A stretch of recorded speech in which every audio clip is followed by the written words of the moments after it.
Okay, I think we're live. It's always like a gamble with technology. I'm sure it's actually working here.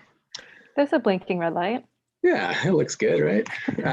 Well, cheers. Well, thanks to Sandra and Martin and Alnor for joining us this morning. We've got a nice global conversation. I think Martin's in Portugal, Alnor's in Costa Rica, Sandra's on the East Coast, I'm here in Seattle. This conversation is about reconnecting with the sacred, and we'll say more about that. Before we started, Sandra and I were just talking about why it feels both odd to have this conversation in this moment and also really important. So we hope you'll agree by the time we're done that this is a timely conversation in the context of a global uprising for racial justice. We're lucky to have three people who are deep in this practice and have been for years, coming from very different perspectives that I hope will make for a fun conversation.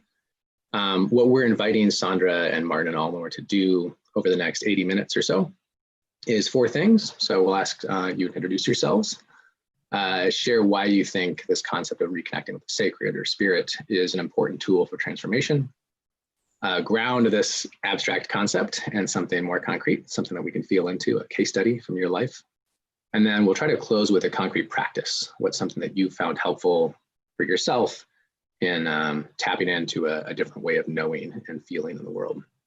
So this is what I'm hoping to do with you all, but I also invite you to take yourselves in whatever direction feels generative. If there's a place that's calling your energy, please don't let me take you away from that place. A bit of context before we jump in for those who are joining the live stream. I'm Brian Stout. I'm a middle child, a mediator, father of two little kids based here in Seattle. And my connection to this conversation is I'm helping shepherd an emergent collaborative that we're calling Building Belonging, which is an online home for people who are committed to building a world where everyone belongs. I should say everyone, and in the context of this conversation, everything. You can find out more at buildingbelonging.us. And just to be clear, we're very much, this is a live experiment. We're building the plane as we fly and really trying to lean into co-creation in a time of tremendous uncertainty. One thing we're doing to make this happen is what we're calling a series of conversations on transformation. That's what this is. We're having a set of conversations around different aspects of how change happens at the individual, interpersonal, and systemic level, recognizing, as this group will soon speak to, that they're all interconnected and non-linear and non-sequential. We do think there's something really powerful just about connecting and having conversations around things that matter. And we also know that it's a real privilege to spend 90 minutes together in shared practice in a time of multiple intersecting crises that are very real for us and for many people in our lives and around the world. So we are committed to ensuring that what we bring into the world here is actually shared back out in practice that people can apply. So before we dive into introductions, I wanted to offer one grounding exercise for us as I was sort of thinking about what the sacred means to me. And that is an invitation to Sandra, Martin, and Alnor, but also to the folks watching, to find an object in your room or in your house, something you can see or something that you can call to mind if it's not in your immediate vicinity, that you consider sacred. So what is something in your home within 20 feet of where you're now sitting or standing that you consider sacred? It could be an heirloom, a picture, a symbol, and direct your attention to it. So you can look at it if you can see it, touch it if it's close at hand, or just hold it in your mind's eye. And the invitation, which I'll try to do as I'm saying this, is to pay attention to what you're feeling as you consider this thing. What is it? What kind of feelings does it bring up for you in your body? Is it, do you feel warm? Do you feel connected? What does it mean to feel sacred? And as we're thinking about that and trying to do more than just think about it, actually feel it in our bodies, invite everyone to think about your intention for this call for the next 80 minutes we have together. Why are you here? What do you long for? And what might be possible if you had it?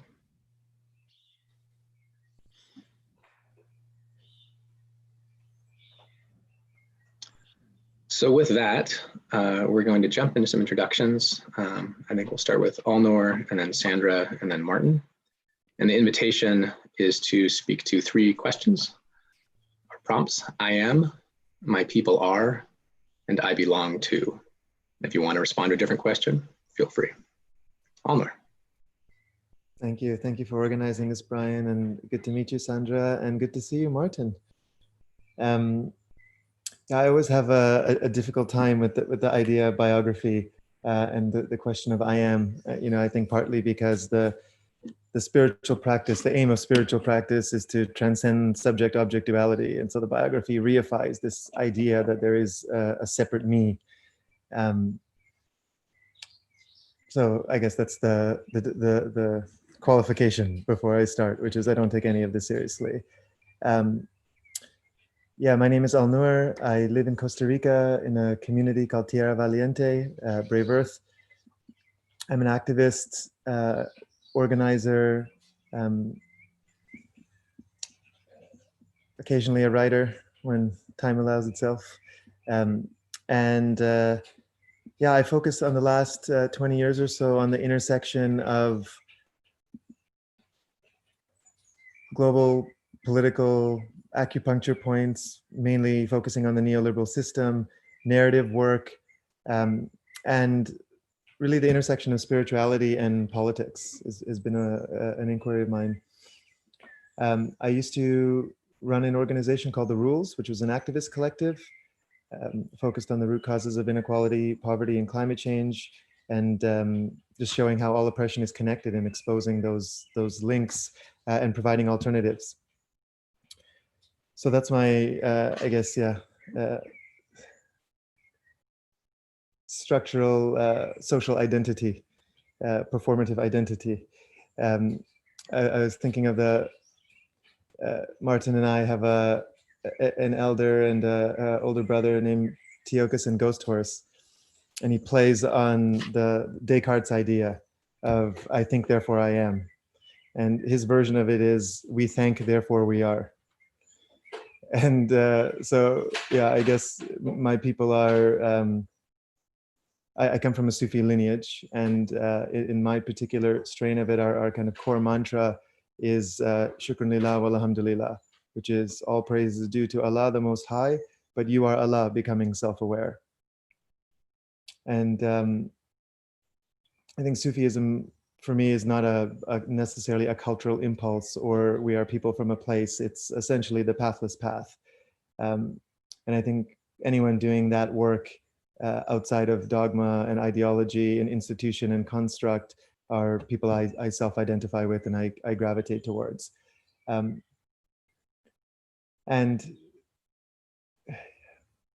for me, it becomes increasingly hard to be in an associative politics with people who don't have a structural understanding of what's happening right now and who are not necessarily interested in being good students of the culture, because I think that's what's sort of asked for us right now to really understand the impoverishments of our time culturally, especially Western culture and what it's done to the rest of the world. And so I guess I belong to this growing group of conscientious objectors to late stage capitalism. Yeah. Thank you. That's beautiful. Thank you. I'm already seeing some fun connections with Sandra and Martin as well. Sandra. Thank you, Brian. Thank you both for hosting this conversation and inviting all of us, well-selected people to have a phenomenal conversation with. And I feel, Alnur, on the whole, like, who am I kind of question. It's so funny because when people ask me that question, like, they usually mean, what do you do? And the things that people identify me as, there are many different things. My professional biography looks like one thing, but I don't even remember it most of the time when people ask me that question. So when I was thinking about this answer, it was like, it didn't include the things I'm known for, right? So I'm Sandra Kim, and I am known for being the founder of Everyday Feminism, which is a very popular, it's now no longer publishing, but it was an online magazine helping people apply intersectional feminism to their everyday lives. And but it serves as a great resource for folks about how to understand everyday oppression in all its different forms and what we can do from a place of love and compassion and rigor and justice, right?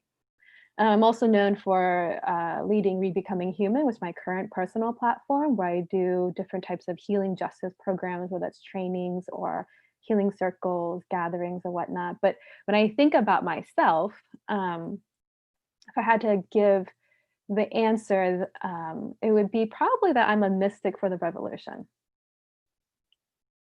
And for me, what that means is that I have dedicated my life to the call of spirit and bring the sacred through my body, through my actions, through my beingness, for this moment where we're seeing the burning happening, the burning of the world as we know it.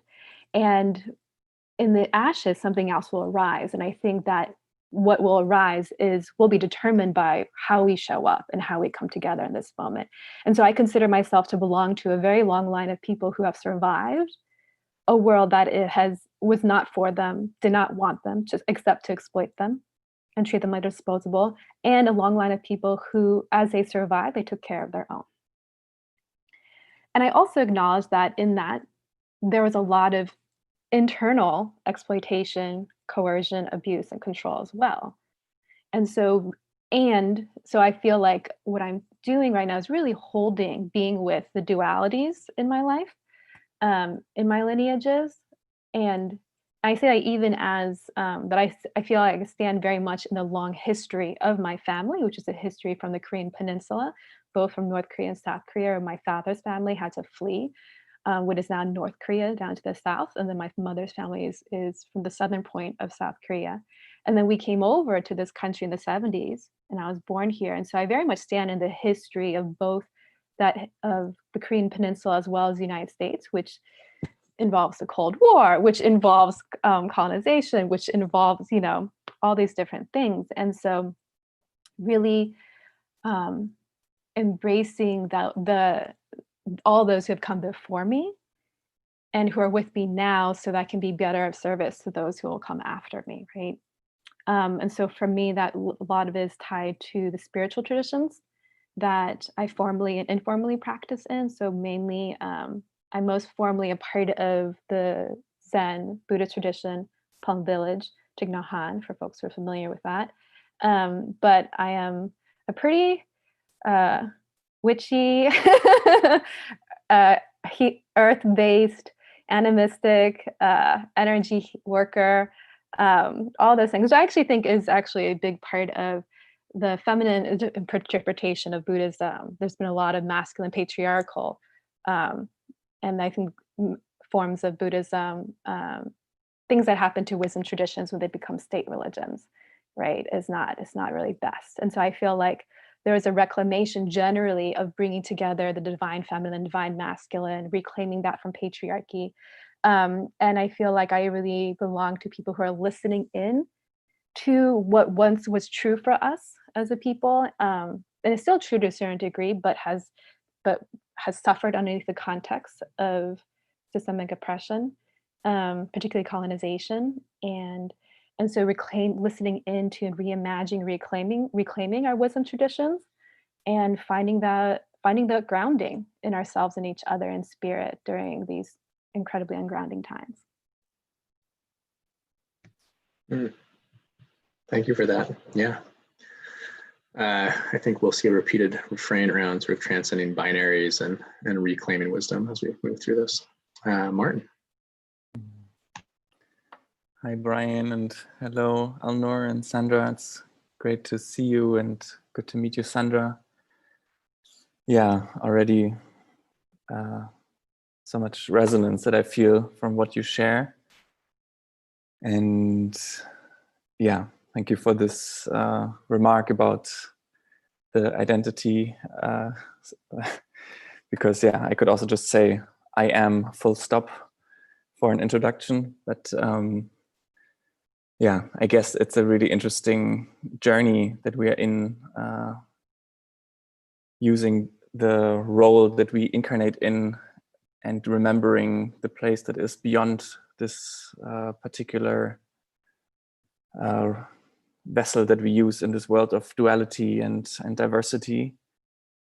So just a little bit about my story. I grew up in Eastern Germany. I was born a few months after the Berlin Wall fell and kind of grew up into this post-socialist, for those people, early capitalist experience. And grew up in a pretty protected space of bourgeois innocence until I was 14, and I witnessed the resurgence of a fascist movement at the time, which within a few weeks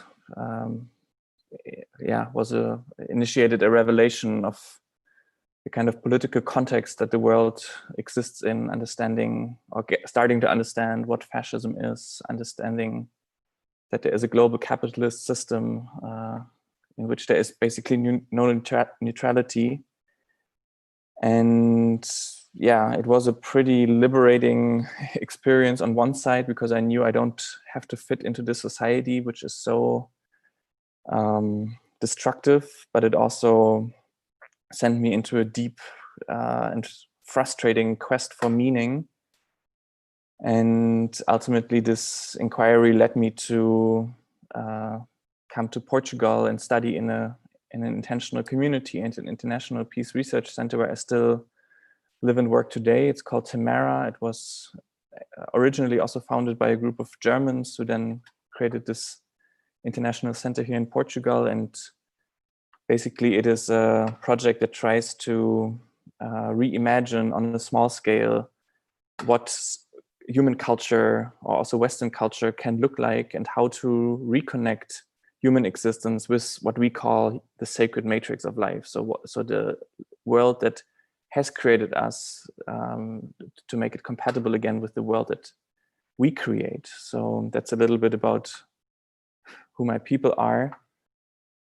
And I more and more feel that I belong to, I would say, a planetary community of people that are meeting beyond the world of divisions and separations, or let's say the victim and perpetrator cycle, where we have become, in one way or the other, accomplices in systems of oppression and violence, and are coming together to restore the sacredness of the world. I think this is where I feel deep home and belonging.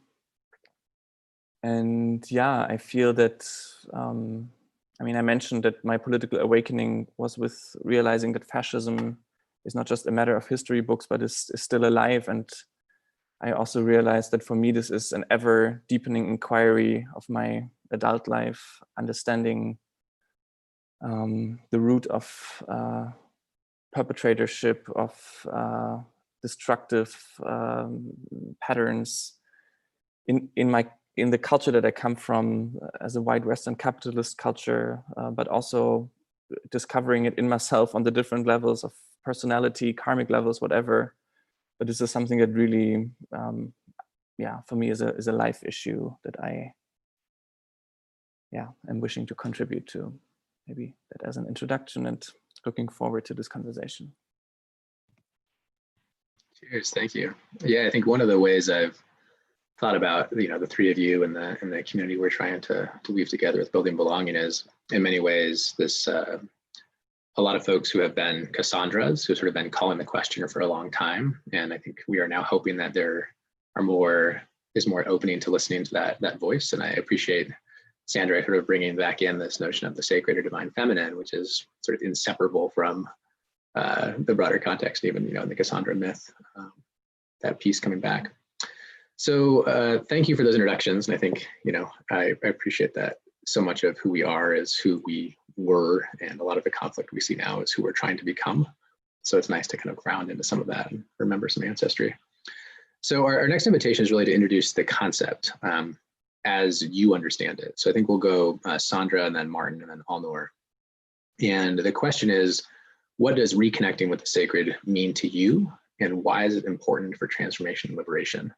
And the one piece of context I'll add from, easy stuff, no big deal. From my own background is I was a former US diplomat based in Washington, DC and overseas, and spent a lot of time in the national security space, the national security apparatus, a very, overwhelmingly male, in this case of the US, overwhelmingly white space. And I often experience this world that I'm now stepping into, this conversation we're having here. An old part of my brain says, this is woo-woo, this is out there. And part of me feels like I get that voice, I still feel it. And also I'm increasingly persuaded that there's something really powerful and grounding here. And so I just want to invite us as we go through this conversation to try to hold both those things at the same time and see if we can offer people some on-ramps into other ways of knowing. Sandra. So yeah, maybe 3 or 4 minutes each. Right, just gonna do all that in 3-4 minutes. Well, I will try to be succinct. That is not necessarily my forte, but I will try for you. So I think in order to have a sense of what reconnecting to the sacred means, to define a little bit by what I mean by the sacred. And so for me, we've been taught, through colonization, white supremacy, patriarchy, exploitative capitalism, all the different isms, we've been taught that we live in a non-cosmology, that we live in a mechanical world, actually, and that things are fine as they are. If something gets broken, we just swap the pieces out and then it's fixed and then we just keep on going as is.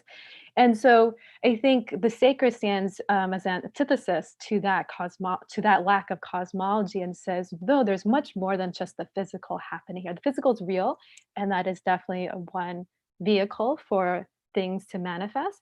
But it's not just human and it's not just physical, right? And so thinking about acknowledging and honoring the existence, the interconnection of all beings, which is both human, animals, plants, minerals, land, water, air, right?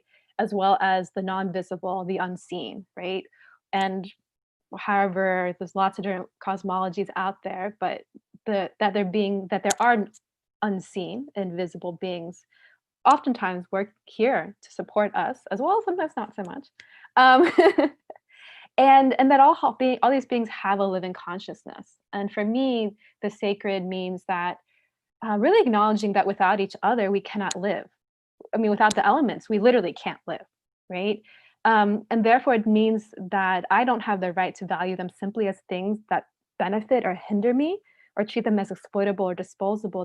That acknowledging the sacredness of all beings really is about knowing that that we are one, and in a very like physical way, in terms of what we eat and what we consume, and like electrons in our bodies, as well as just like energetically what we put out into the world and beyond, right? And so that means that I believe that all of us have a right to be with what gives us life, and we also all of us have a responsibility to care for and protect that which gives us life, including ourselves. And so particularly in this moment, I feel like when there's so many things are crumbling around us, with the pandemic, with the government's reactions to both the pandemic as well as police brutality and climate change and all the other things that were happening before the pandemic started, right? It really is about reconnecting the sacred. Really helps me let go of trying to figure out what to do and try to control what's going to happen, because it allows me to, because that comes from really a mechanical world, right? Where that you can just swap out the bits and pieces and like you'll get the same outcome over and over and over again, right? Well, that's not how life actually works. We would live in a much better world if that was actually true, right? And so for me, if I can reconnect to the sacred, it allows there to be so much more beyond what is knowable in this current form of body, humanness, right? But it allows me to really acknowledge the mystery of that which has not been formed, that surrounds me as a context within which I'm living. And I can fall into that by following the call of spirit, actually, which I can tap into the more grounded I become, and the more I move out of a trauma reaction or my unconscious conditioning to be disassociative and disconnected from myself and the world and nature. And really, by following the call of spirit, it allows me to actually free fall into the mystery, which I think is really important in this moment, because we don't know what's going to happen next. We cannot predict the future in any kind of way. I think that is so absolutely true. Though folks want to be able to, right? That's an understandable thing, because we feel like they'll keep us safer. And I think for me, reconnecting the sacred has really allowed me to let go of those things that I thought would keep me safer, but really don't. It really just ends up hurting me, because when we try to control things and ourselves and other people, it causes harm, actually. And so it's been a long undoing, a long unlearning, long deconditioning and healing to get to the place where I can just free fall into this mystery. And for me also, what happens is that I really feel is antithesis for the colonizing mindset, actually, to allow ourselves to really not try to see all things as trying something that we can exploit or we can dispose of after we've used it. And it's not something that's it's just for our own betterment, right? It's not just for our own accumulation of wealth, power, things that will help us survive, but it allows us to actually lean back into our inner voices, right? That small voice, that felt sense, that call from spirit, like whatever you want to call that in your own particular cosmology. And I think for me, it's for a lot of folks, it's been an individual path with some degree of community. But for the most part, most of us haven't been deeply embedded in community, though some of us have been. And I think right now we're seeing is a rise in that collective consciousness where we're wanting to be together much more in this, because that's the only way we're going to make it, actually. That's actually how we can survive and thrive. And that's what we're being forced to face and turn toward with all these world burning. Thank you. And I appreciate the reminder that, we often conceive of, and perhaps an artifact of the colonial mindset of connecting with the sacred as an individualistic enterprise. So reminding that that's centered in community feels right, and maybe a good handoff to Martin, who's embedded in a intentional community. Yeah, that was beautiful. Thank you. So I would say that the experience of the sacred is really like, in a way, a through line throughout human history, but really all of evolution in a way. And people have given all kinds of different forms of expression and language and art to this experience in many ways. People are speaking about art being the beginning marking the transition point between animals and humans. And even though that might also be a flawed notion, but I find it interesting because when you look at the earliest forms of art in humanity, you see that it is a reflection of this great awe that people felt in front of creation.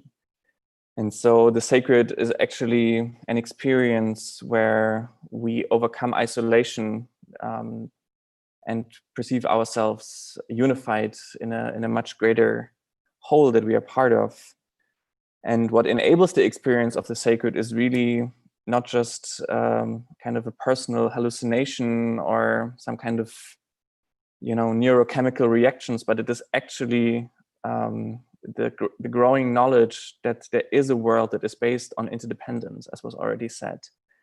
And I find this very significant because when we are looking into evolutionary biology, for example, we are seeing that more and more people, more and more scientists are saying actually cooperation and symbiosis is much more important for the evolution of life than has been fight and competition. So there is really a logic of life that we are tapping into. It is much closer to science. It is much closer to the functioning of biology than just the beautiful fantasies of people that are trying to flee from reality. And when we look at what does reconnecting with the sacred mean, I mean, it is really nothing short of an absolute revolution of everything in our societies. Because when we look at the global system that we are having, and no matter what kind of attributes we want to put to it, it is really anti-sacred. And by this, I mean that we have systems that are based on domination, based on exploitation, based on supremacy. And in order to legitimize these systems, ideologies were imposed on humanity, and people have been gradually brainwashed that have step by step desecrated the world, have taken out the sacred or the appreciation of the sacred. So there's always this kind of dualism of God versus the world, or humans versus non-human, masculine versus feminine, and very strongly also mind and soul versus the body and the physical realm. And so there is always this kind of upper and lower dimension, and as a consequence of it, there is a justification of destroying that which is seen as lower. And so there is really something when you look into the history of institutionalized religion, where you can say those are actually, those have been institutions for at least their mainstream that have mainly served taking people away from the sacred. So we as humanity have a very neurotic relation to this religious or spiritual essence of life. And so I think that reconnecting with the sacred really has a lot to do with creating forms of community, of society, of culture, where we get an understanding of the disconnect and exploitation that humanity has undergone, or that systems of power have taken into people, and where we look into how can those aspects of the world and of ourselves which have been structurally separated, how can they come together again? So how can masculine and feminine come together? How can human and non-human come together? How can religion and the erotic come together? I mean, those are the crucial bits where the experience of the sacred has been structurally made impossible. So I think it is really a matter of societal redesign above all, and which then enables the individual to have this experience. Of course, it's possible to have this experience individually outside of this context, but the probability will rise exponentially as we engage in this work. So it is really, I don't see any I don't see any spiritual work in this time on a bigger scale that could really be separated from the social and the political spheres. Mm. Yeah, one of the threads that I think I see a lot in this space, and the term that has been discussed in the last couple of years around gaslighting, and even Martin, sort of connecting back to your experience at 14, I think one of the things that comes out for me in reconnecting with the sacred is basically, and Sandra talked about that inner voice, right? It's like finally believing something that you've always sensed, but we're told you were crazy for believing. And I think part of it is reconnecting with that and believing that you're not the crazy one, right? That actually the system is what's a little bit nuts. So I appreciate you bringing that in.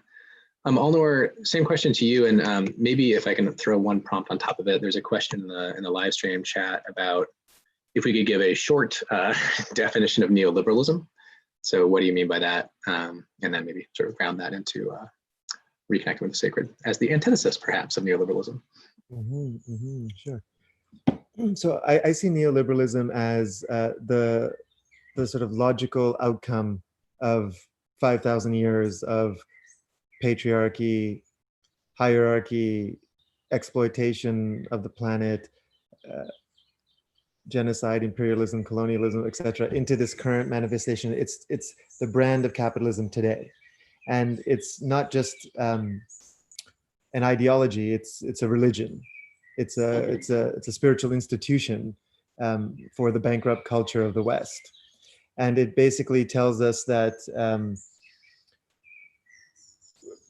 all the tropes we sort of hear in modern media from invisible hand, for example, is a core sort of pillar. If everyone pursues their own self-interest, somehow an equilibrium will be created. The idea of trickle down is one of the core tenets, that if you support corporations and businesses and 1%ers and people at the top, that wealth will somehow trickle down. It's the privatization of the creation of money through fiat currency.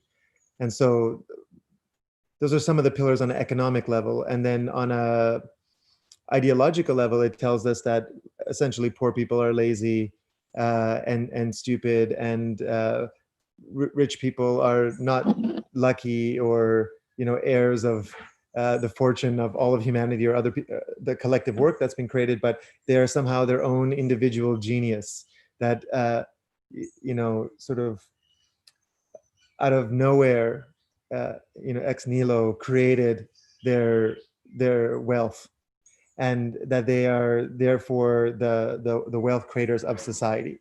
And so that's the kind of it's essentially the modern ideology we're all in. And it's an interesting thing because it's one of those words where especially New Age people will say, why do we need to use this complex word, and why can't we just say capitalism? Because it's not just capitalism. It's a particular vicious, nefarious brand of capitalism that is the modern incarnation of all of our historical legacies. And George Monbiot in The Guardian, I think last year, wrote this great piece where he said, imagine being in Soviet Russia in the 1960s, standing in a bread line for your ration in total impoverishment and not knowing the word for the system that is putting you in that ration line at that moment. That's kind of the culture we have. People don't understand neoliberalism. They don't understand the oxygen by which we are all, I wouldn't say thriving, but I would say, you know, keeping body and soul together despite the system itself. And so, yeah, and I guess the what does reconnecting to the sacred mean? Well, one way to look at this is you could say there's sort of three aspects of it, and this is very simplistic, as you know, any 3-minute explanation is going to be. But if you look at it from like a worldview perspective, a community perspective, and like a practice perspective about reconnecting the sacred. So from a worldview perspective, I think and feel and know that the deepest work we can do is the decolonization of all of this neoliberal ideology. And it's not just neoliberal ideology, I would say civilizational ideology. You know, civilization itself is a Ponzi scheme that was sort of created out of hierarchy and patriarchy and control. And so to really deprogram ourselves from that requires a fundamental shift. And it's not sort of like a gear shift, you know. And maybe the simplest way to say it is to go from a worldview of rationalism and cause and effect and linearity to one of animism, let's say. You know, that's probably just a good simple axis, you know, to go from rationalism to animism. And you know, and part of that is sort of going from hubris to humility, from knowing to wondering. And an animistic worldview is, in some ways, it's insane that we would think you could have a worldview outside of animism, right? Because animism is the idea that everything is alive, and so it's not just an intellectual understanding of everything is alive. It's being in dialogue with a living planet in a living universe, and that's a fundamental shift in the way we operate. And that leads to the second point, which is community, and it's been said by both Martin and Sandra. But the reason I see community as like the central vector of reconnecting with the sacred is human beings are highly contextual, right? You put us in any context and we will behave in a certain way, right? This is what evolutionary psychologists call the fundamental attribution error. Right? We think there's these like fundamental attributions of human beings, but actually, if someone in a white lab coat tells us to shock someone to death, we probably will, right? And so the sort of claims that are sort of deeply part of neoliberal ideology that were touched on is that human beings are these selfish, rationalist, violent beings is true in the context that's been created by the people who are perpetuating that ideology. And we know human beings were hunter-gatherers for 99% of human history, living in cooperative, altruistic, small hunter-gatherer bands. Yes, there was violence between tribes, but in-tribe coherence was very high. You know, we know that they were probably having 2,000 calories a day on average, so, you know, better than 90% of the planet right now, that they were working probably 10 hours a week. This is what Marshall Sahlins, the anthropologist, calls the original affluent society. And so community is sort of the vector of reclaiming that aspect of ourselves. It's actively creating a context in which the sacred can flourish on a day-to-day basis through shared prayer, through shared action, through growing food together, which is one of the most sacred acts.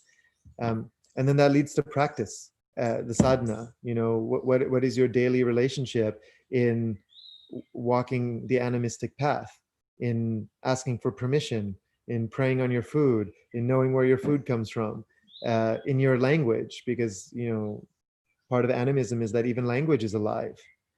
And it's also, reclaiming those parts of our body and being in touch with the body, which is the fractal vector of that greater enteleki. And that also requires the decolonization process, right? Part of the sadhana and part of the practice is the active deprogramming of the cultural sickness that, as I say, is the oxygen around us. So yeah, so I would maybe just say those three things in terms of reconnecting with the sacred, worldview, community, and sadhana practice. Beautiful. Yeah, and I think you're sort of starting to get into the taking this down from an abstract concept into something that's a bit more applicable to our lives. So before we go into the next prompt is around a case study. You're trying to ground this a little bit in your life and your experience, but want to create a space for you all to react to each other. You've been kind of responding as you've been talking, which I appreciate. But if there are pieces that stood out with what each other was saying, feel free to jump in.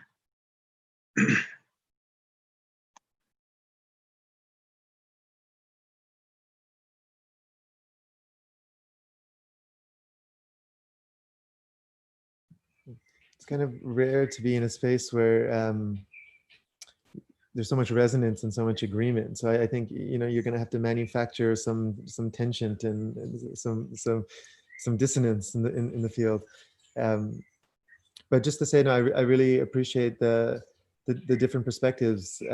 Martin's perspective is grounded in such a deep practice of community, and I've been to Tamara a few times, and I know how they live and they walk, and how they hold a prayer together, and also how they're not just an isolation doomsday community. They're deeply connected to the global field, and I've been doing work in Palestine and Colombia and around the world for years, if not decades. And so I think that's a very sort of powerful example, the Tamaran example.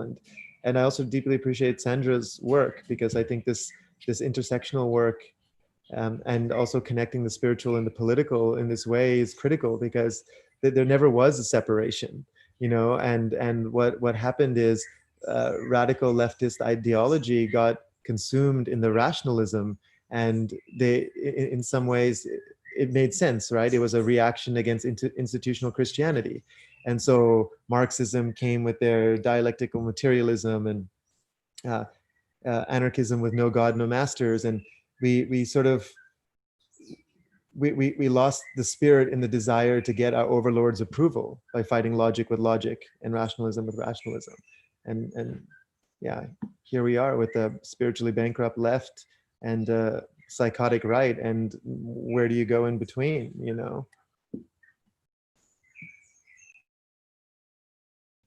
I'm hoping you all are going to solve that in the next half hour or so. So just put that out there. Sandra wants to say something maybe on that.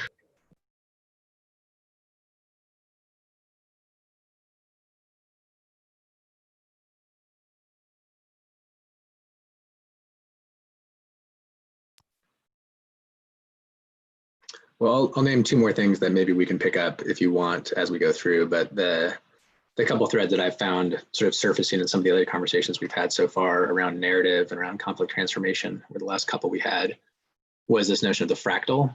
Alnor just talked about it in the context of the self as a fractal of, right, society in the whole. And Martin, what I was hearing as you were talking about Tamara is to some extent a fractal, right, of society as it could be practiced at a larger scale. So maybe an invitation as we sort of think through this, how that connects to your life. And that's a term that I encountered through Adrienne Marie Brown and her work on emergent strategy that seems to be touching something in the societal pulse right now. People are connecting to that notion in a way, and I'm seeing it right now here in Seattle. There's an autonomous zone that's formed in kind of this decolonized space around the abandoned police headquarters here. And it is, an experiment in live, emergent, co-creative community in a place that does feel, I put the imprint of fractal on it because that's where my brain goes, but it seems like people are sort of touching into that in a way, even without necessarily connecting to that term. So that's one thing I'll throw out there. Pause if anyone wants to take up that invitation for now, otherwise we can move on.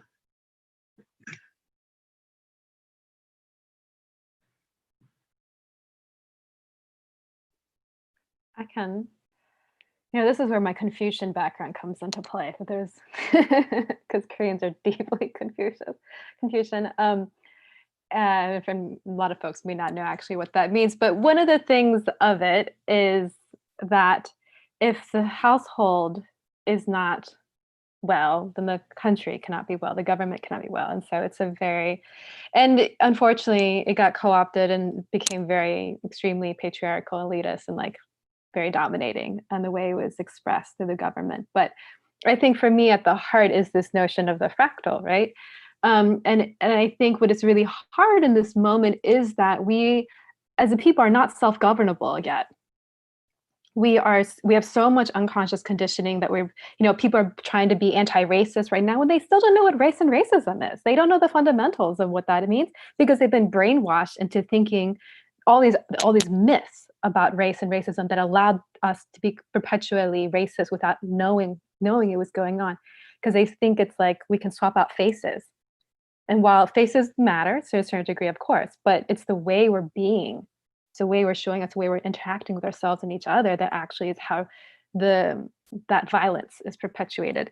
And so I think understanding that until we can be with ourselves and be with other people and are self-governable from that individual, relational, small group level, how can we even know how we're going to be self-governable from a much larger scale? We don't know each other, right?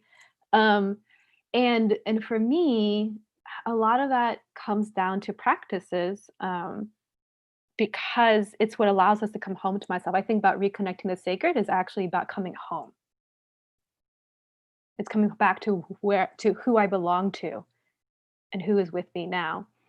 And I find that in my work with folks, it's hard for them to even move to the other levels of the fractal world until they can act. The main thing is I can't just be here. Like I can't take even 5 minutes for myself, right? I can't make a decision and go forward with it unless it's hooked into other people, because they're in such a driven by through self-sacrifice, And so I think, and if for an individual to do it, as Martin and Nora was saying, like the individual to do it, it's the context, the community needs to hold them. And for the community to be able to hold them, it has to have individuals who can hold, right? And be held, right? So it is, I think, in the mechanical world, it's like it's either broken or it's fixed, right? It's working. And for me, it's like we can't, like I'll do my inner work to a certain degree, and then that calls for a change in my external work. And then that change in external work means that I have to do some more inner work because now my external world is different. And I have to keep going back and forth. It's kind of like going up a ladder with left foot is my inner work and my right foot is my external work. Like I can only go up one rung, 1 foot at a time. I can't just like jump up with my left foot the entire time. And I can't just jump up with my right foot the entire time. And I think that's what we've seen siloed. And like the spiritual self-help is just like trying to do everything with the inner work. And then, or the activist organizing was like everything with the external work. And it's like, nah, we got to do both together. And we got to keep leveling up a little bit. And I think then in time, we can become self-governable. But if we can't even sleep when we need to sleep, we can't even eat when we need to eat, we can't show up for ourselves and we're in pain, much less show up for each other, how are we going to do it as a larger organization? How are we going to do it as a set of organizations, as like a network of networks, like, right? And how are we going to be able to do that when our context is so messed up and pushing and pulling us to not be able to show up for ourselves and each other? So that's why that fractal is not just, it's like at the levels, but I think it's this cycle, it's this helix, but it's also this thing that we actually got to be doing. It's like 5-dimensional. I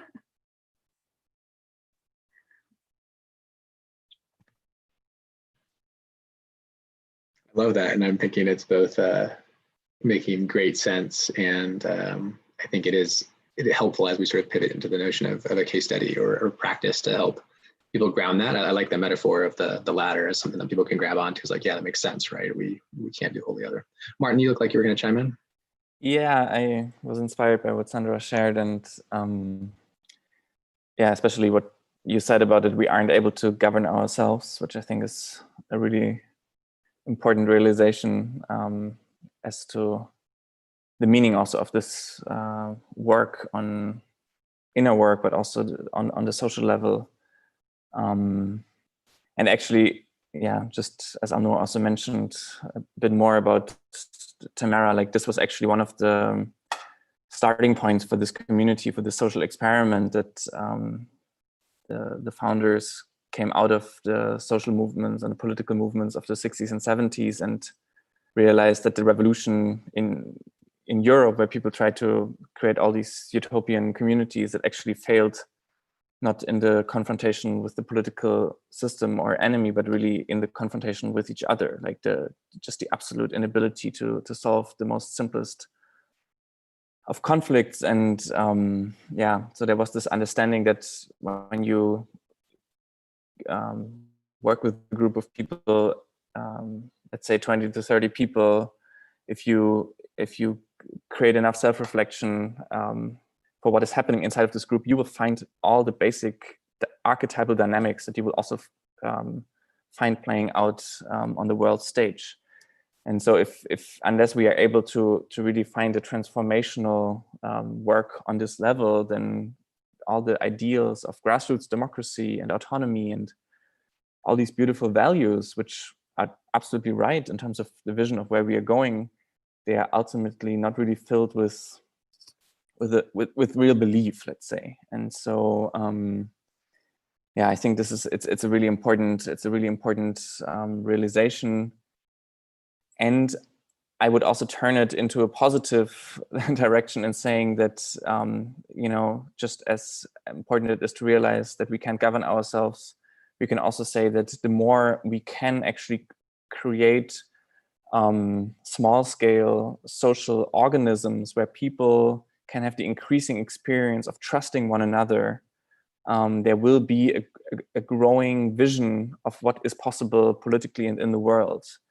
And I think also that as we are speaking about reconnecting with the sacred, there's also a correlation between the experience of deep trust and solidarity and mutual support between people and our, in a way, openness for experiencing the sacred. I think those realms are all really interconnected. And I would also say, yeah, I liked also this image of the ladder in terms of how inner and outer work come together. And I feel that there's also, in a way, another I don't know if it's a dimension or another principle that in a way combines both, which I would say is a field. So we are so as we focus our lives on a certain vibration that we want to nourish, or on certain values that we want to see lived in the world, and do this together as a group, we nourish an energetic field which will also give us the power to do our work. And so for me, this is actually also becoming more and more of an image of how I imagine there will eventually be this kind of systemic change on the world stage, that more and more people will kind of sync up in creating a force field for a nonviolent existence, which ultimately will just be much stronger than the force field of division and fear that really underlies the system that we have in the world. Yeah. And maybe to just comment on this idea of we're not self-governable yet. I think this is a contentious point, right? And it's not to deny it, because non-dualistically it's also true. But I think the sort of practice of living self-sovereign, community sovereign, autonomous living it takes practice, right? We've had a sort of 5,000-year experiment in hierarchy and control and domination and violence, and so we have to actually practice it. And so it's sort of like the inner and the outer work, right? I don't know if the inner work is a prerequisite to the outer work, or if it happens simultaneously. And sometimes the outer work is the prompt to do the inner work. right? Like for me, my political work has pushed my spiritual practice to much deeper levels than if I was just, purely in my Sufi path. And so I do think that there, look, the role of government should, so I come from an anarchist political philosophy, and I'll, just be explicit and and transparent about that. But and it doesn't mean no government, right? What anarchism means is the belief in human beings to be self-creative and self-organizing, and that at the local community, people know best on how to live their lives. And I think that is actionable now. And do I think we'll be really good at it? No. It's going to take some time. It's going to take elders embedded in the community in multi-generational ways with deep spiritual practice and a very holistic worldview that is outside institution and dogma and what Terence McKenna used to call the four M's, or the four henchmen of the apocalypse: materialism, monotheism, monogamy, and monotony. So and that requires practice, and I think we can demand that now, that the role of government is to localize power. That should be the role of our government, not to create these highly concentrated hierarchical power structures in the military industrial complex and bureaucracy. And it's like, that's not why we pay tax, right? It's like they're essentially deciding for us what the values of our culture are, and that has to be reclaimed. And that's only going to happen when we at least for me, hold a more anarchist political philosophy.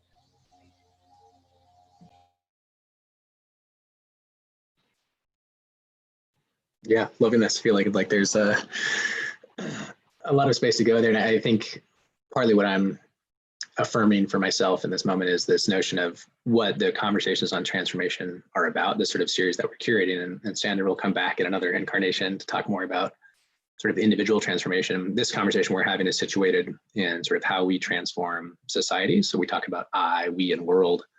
Reconnecting with the sacred is sort of both the world and ourselves. And I think I appreciate everyone in this call kind of deconstructing that binary. Someone in the chat just raised the notion of polarity thinking, right? How do we hold the both and sort of transcend sort of every binary at all times?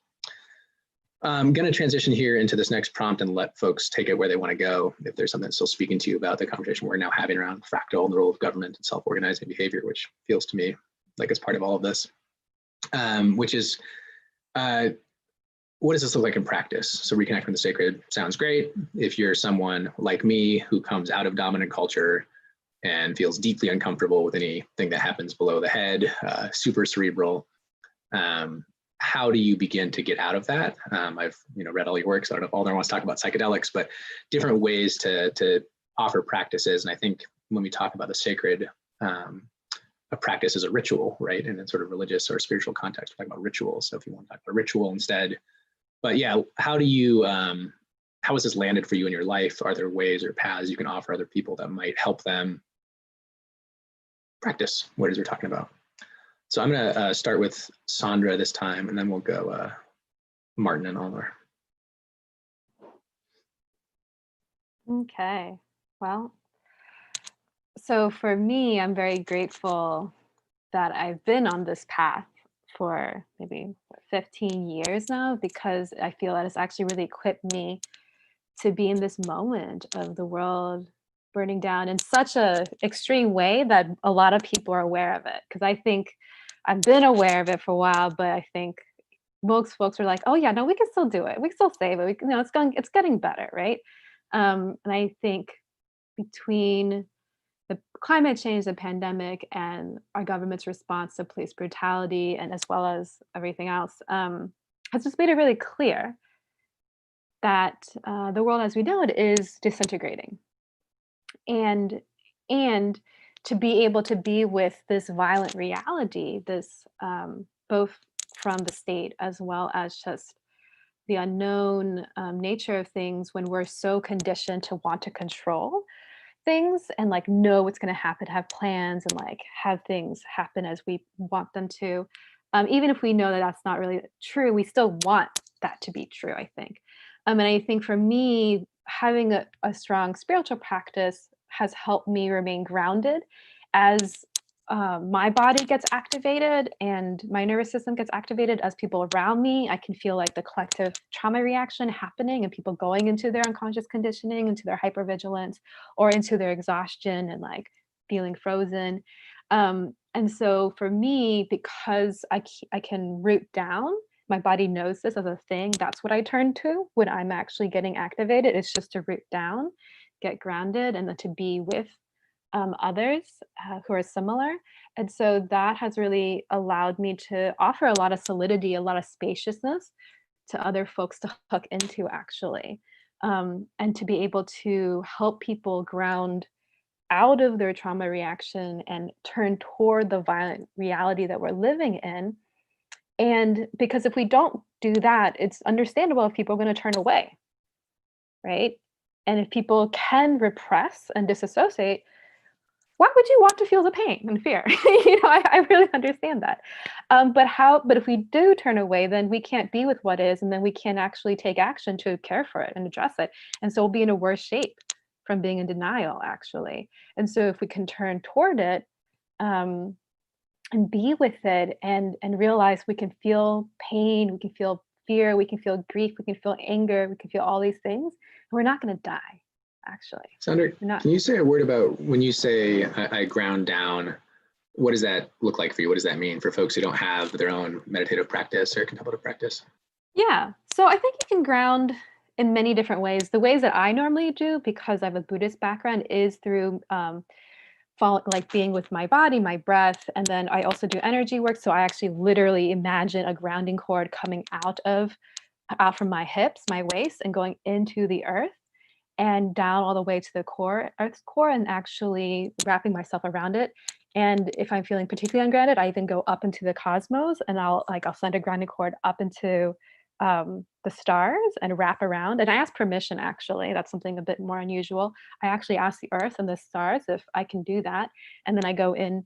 And for me, because it's like if you're a tree and you don't have strong, deep roots, when the storm comes, it's really easy to get flopped around, right? You can fall over. But you have a tree very deep roots, it can weather the winds, the storms much better. It doesn't mean it doesn't feel it, but it means that it can survive.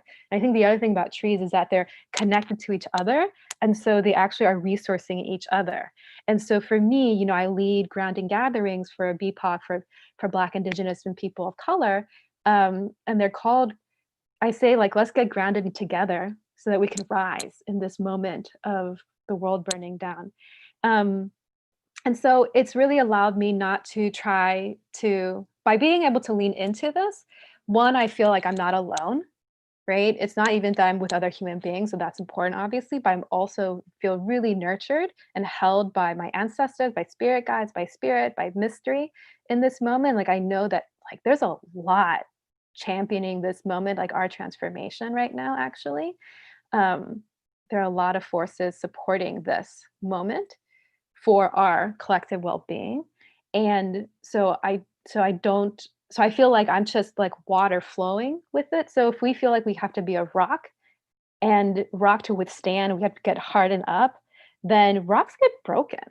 Actually, with enough force, it will break. But if we flow like water, then we're unbreakable, actually. And the more water that joins us, the more powerful we become, and the more, and it's soft, right? It's soft, but it has a really deeply impact. Like, what's more powerful than water, actually? If we think about the elements. Well, I don't want to make competition amongst the elements, but but so yeah. So I think for me, I'm both truly grateful for my spiritual practices and how it's become. It's allowed me to open up to really rest in the sacredness of this moment, to be led by spirit, and while we're free falling in the mystery of this moment of like a phoenix moment, essentially. And I'm really humbled by the opportunity to be able to hold space for other folks to hook into that energy and help them also reground and turn toward, so they can listen to their own inner voices of what they're being called to do in this moment. Thank you. Yeah, and I appreciate you bringing the the element of collective space holding for each other, and maybe the invitation for Martin and Alnor as we think about this next this prompt of offering a practice. As you know, each of you have written in different ways about how do we avoid spiritual bypassing, this sort of notion of just plugging into ourselves without connecting to each other. And I think one of the anxieties I've had in the last couple of weeks and coming into this call, even as in a moment of, tremendous crisis, each day there's another police killing here in the United States. How do we find ways to honor and hold space for reconnecting with the sacred if that feels like a distraction or something ethereal when there are real bodies on the line? So maybe, no pressure on responding to that, but just thinking about how to ensure that this sacred practice is in service of a broader agenda of transformation. So Martin first, and then Alnor. Yeah, what a question. Well, I guess, or I experience rather, that we are together in a emergence of what we could call sacred activism. So Alnor before spoke about how, in a way, we have a spiritually bankrupt left, and in a way, activism is really in a crisis. And at the same time, activism was never as necessary as it is now. And I think there is something really powerful in when the experience of the sacred comes together with a stance against injustice and oppression. And so I think there is something where there is particular power in this time of so much divergence and so much conflict, when actually the sacred is held in this kind of political activist context. So Standing Rock was an example of that, but also now with what happens with Black Lives Matter, there are so many powerful examples of people just being outside of this context of fear and violence, and just offering this absolute stance for the sacredness of life. So I would say that is a strong practice, which really has to do with in a way this absolute no to any system that propagates violence and dehumanization, which is anchored not in any ideology or any emotion, but really in this recognition of the sacredness of life itself. And so for me, Standing Rock, what happened there 4 years ago is a powerful inspiration, because this was this massive camp, and the shared practice that kept this powerful resistance together was a daily prayer circle where people came together to constantly remind themselves of what is the source of their resistance, what is the source of. So they didn't say we have to prevent this oil from being burned because it is bad for climate change. It wasn't that abstract. It was because the earth and the water for indigenous people, for as long as they could remember, has been the most sacred thing.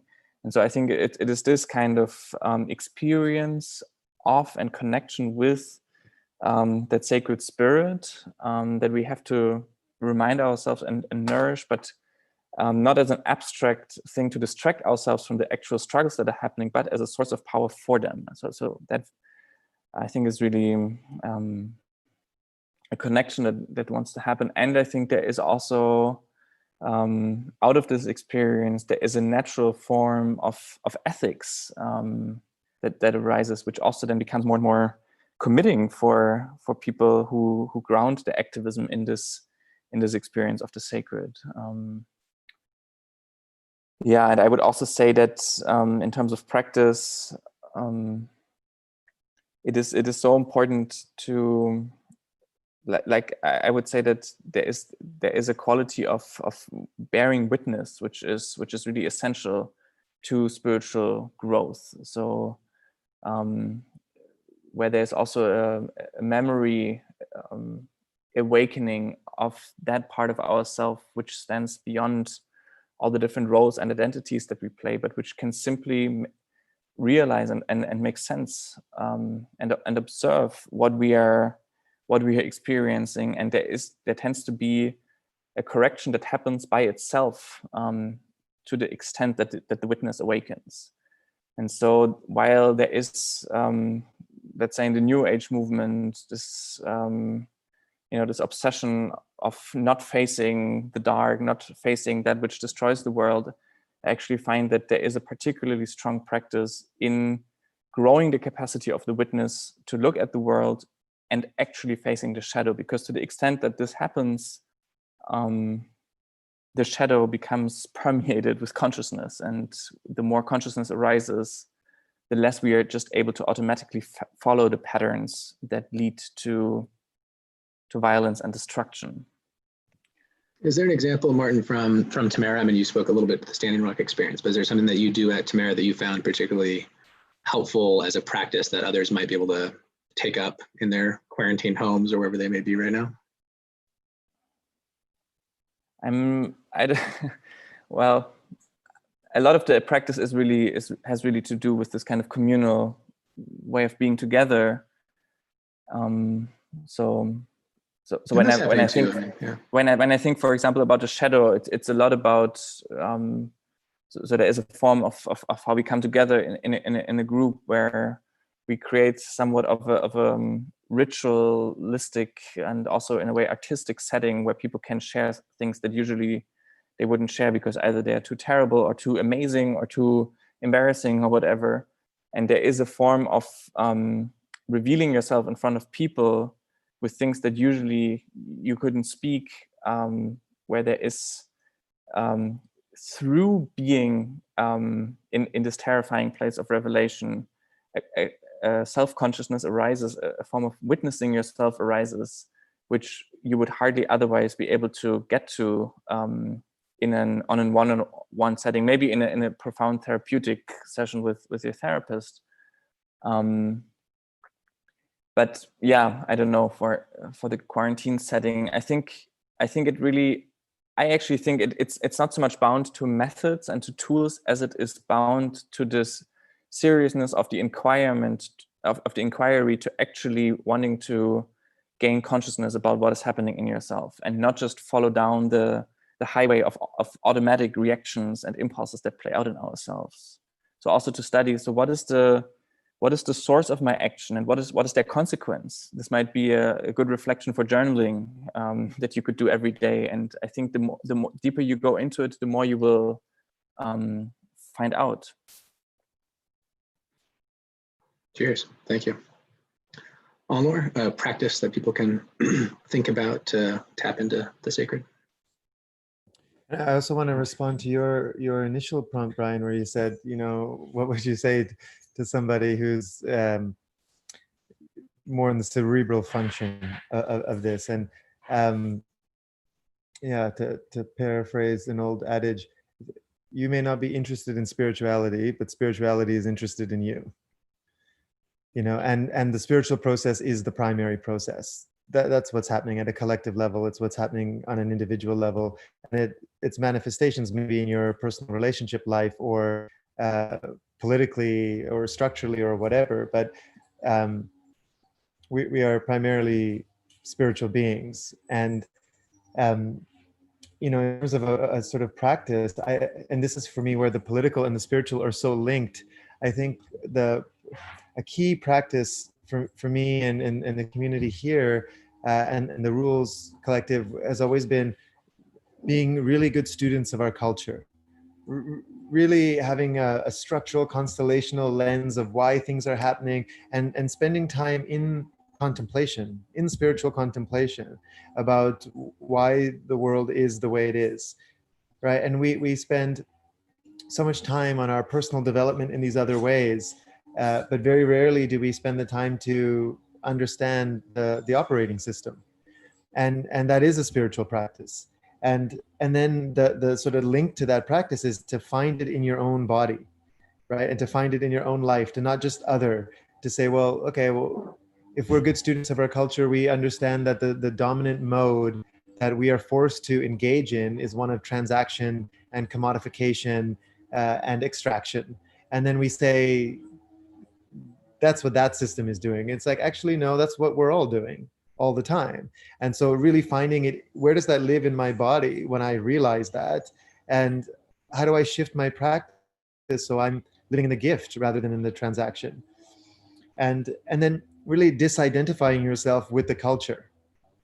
And this is really key, right? Because as soon as you are in your contemplation of how culture operates, and then you're in the practice of finding that in yourself, finding the wetiko, finding the cannibalism within yourself, it's a dark process, right? The shadow attached to it. And what will happen is you either go into bypassing or denial, or you overly identify with it. And that's what the culture wants you to do, right? What culture, this is what nationalism is, this is what patriotism is. It's an identification with a made up culture. And what is culture? It's just a agreed upon set of collective delusions. And so it's an active practice to disidentify from that culture. And that's sort of what I meant at the beginning when I said this growing community of people who are conscientious objectors of late stage capitalism, of the Kali Yuga, of the dark ages of humanity that we're currently in.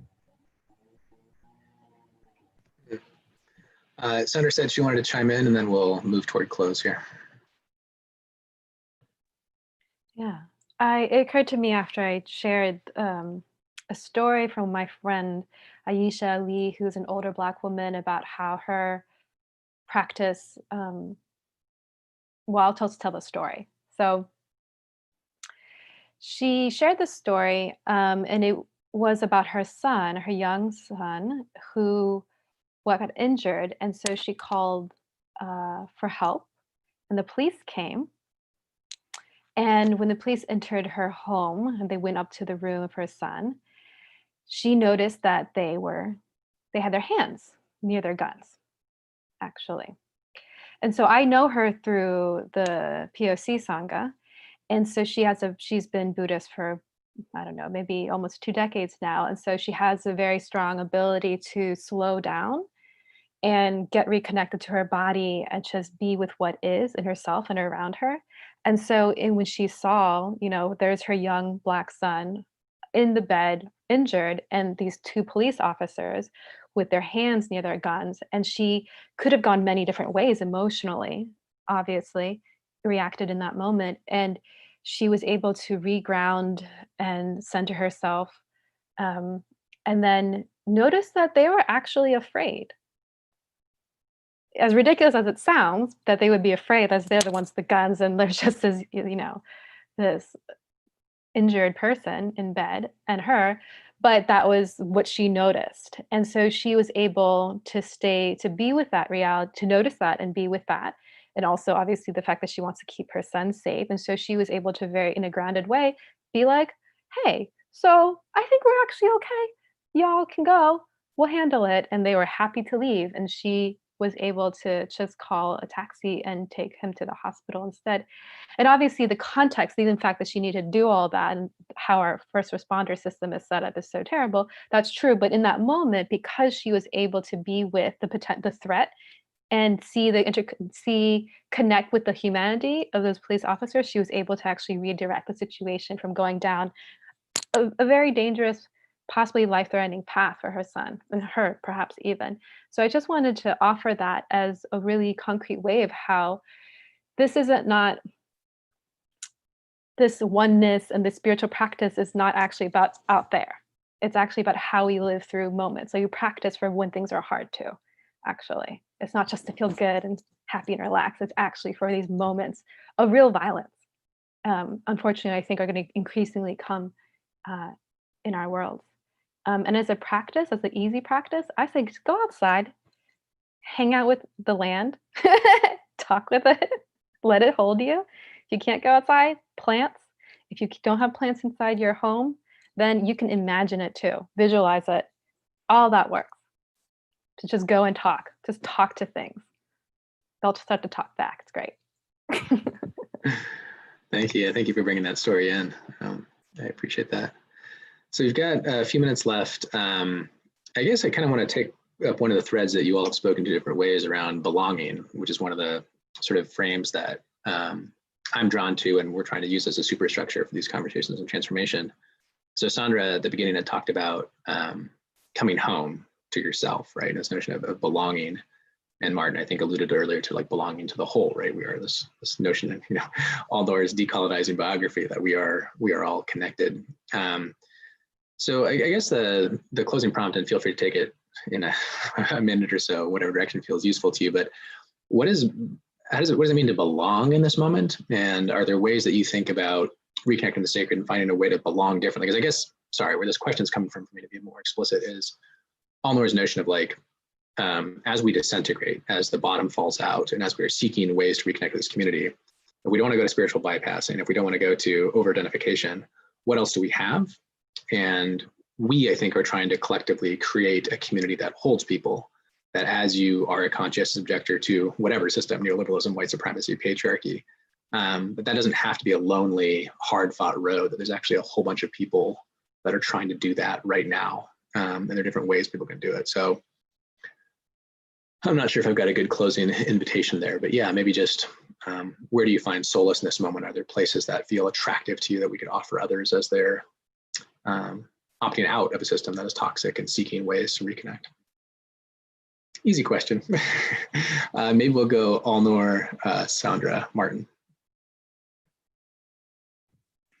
Yeah, it's a difficult question in some ways, but also, yeah, maybe to go slightly tangential is just to make this connection between identity politics and spirituality, which is, it's not going to be a conversation in the mainstream. It's just, we're not there yet. But I think acknowledging the fact that we've incarnated into a white body or a brown body or a black body or an Asian body or African body or whatever, and what that actually means, what are the implications of that? And we're all in the redemption business of our ancestral lineages. And so what that practice does is that it allows us to say, well, because it's what we don't want is our white allies to be just in shame, guilt, and withdrawal, right? Like, what would be the point of that? And we also don't want our Black, brown, indigenous, people of color siblings to want more inclusion in the capitalist system, because where is that going to get us? Right? We're going to have more Obamas and really. So really understanding that we've chosen our incarnation on some level, and even if that doesn't resonate with you as a truth, just sit with it for a minute, as if it was true, for 5 minutes. Contemplate that, and if that's true, then you have an obligation as a citizen of your time. And my redemption work is going to look different than my white allies' redemption work, is going to look different than, an indigenous person's redemption work, but we're all in the redemption business. So I'll leave you with that. Yeah. Thank you. Thank you. Sandra?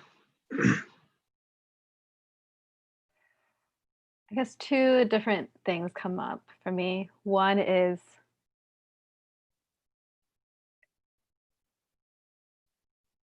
where I'm not trying to be self-promotional, but you can just come to Rebecoming Human and I've got you. It's like,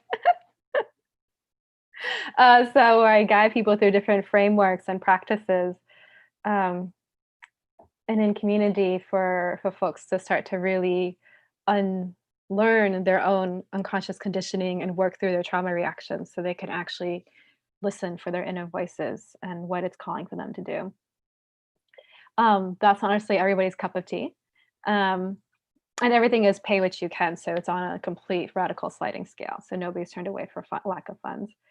And the other thing is, do what brings you joy right now.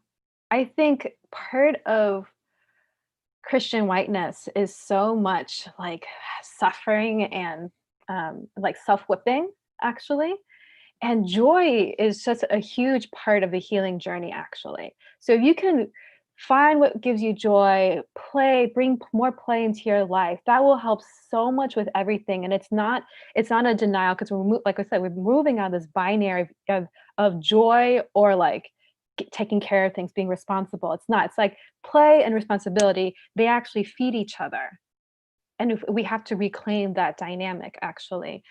So whatever that is, that dance, music, art, right? Like practice, being alone, nature, whatever your thing is, find your thing and just do that regularly and invite other people into it, actually.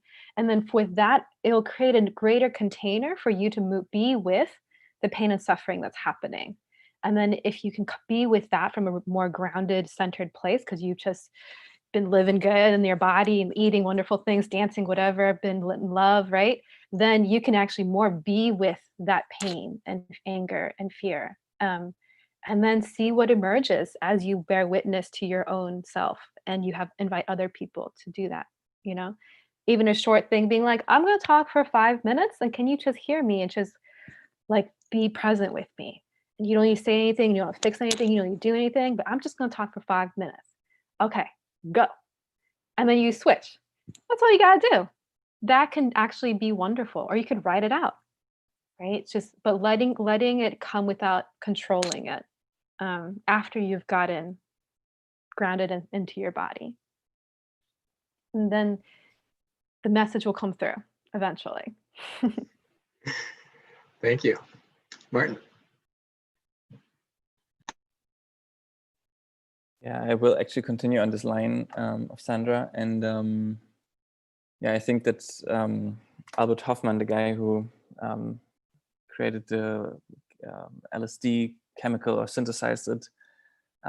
He had this realization that perception is love. And I think this is when we speak about belonging and how we can restore belonging in humanity. I think this is such a key point of creating spaces where people can actually perceive one another again. And there's always a deep moment of solidarity that occurs. So when I truly see another human being, or actually any being, there is this feeling of affection and love. And if that experience can be maintained, and when it can happen ever more often to ever more people, there is a sense of belonging to the kind of community and society that I'm part of. And then I would also say that as we are creating this world, and as we are confronted with so much pain, with so much injustice, and I think it is really crucial that we nurture together consciously the vision of the kind of culture that we want to live in. Because otherwise, I think it is almost, suppressing what is happening in one way or the other is the default. Like, we might be politically aware of what is going on, but we might have to deny what is happening inside of ourselves. It's hard to keep up with all the pain that is that we are experiencing without actually nurturing in parallel the vision of what is possible together at this moment. So I think seeing each other and tapping into the vision of the kind of culture that we want to see are both kind of breeding grounds for the experience, for a positive cohesion of more and more belonging in this world. Well, that's a gorgeous note to end on. I'm reminded of Adrienne Marie Brown yesterday had a good line. She said, we have to create a culture that makes it irresistible to do the right thing. And this notion of like, how do we create the conditions to allow us to do what we're called to do, which is the right thing, because humans, are made that way. Deep gratitude to all of you, to Sandra and Alnor and Martin, for sharing your time and your wisdom. And I think I'm hoping that folks who are joining online are able to feel what I feel, even in this virtual space, which is like, I sense and feel your embodied presence as people. And I am reminded every time I have this opportunity of like how deeply attractive it is to be in shared space, even virtual space, with people who are really trying and really doing the work, and how much more attractive that is than some of the dominant culture spaces I've been in, which aren't interested in how you're feeling or what happened to you this morning or what else is happening. And so just hope other people feel the same way that I do, that invitation to be in a different kind of way of relationship that feels great. So I'm going to stop the live stream here.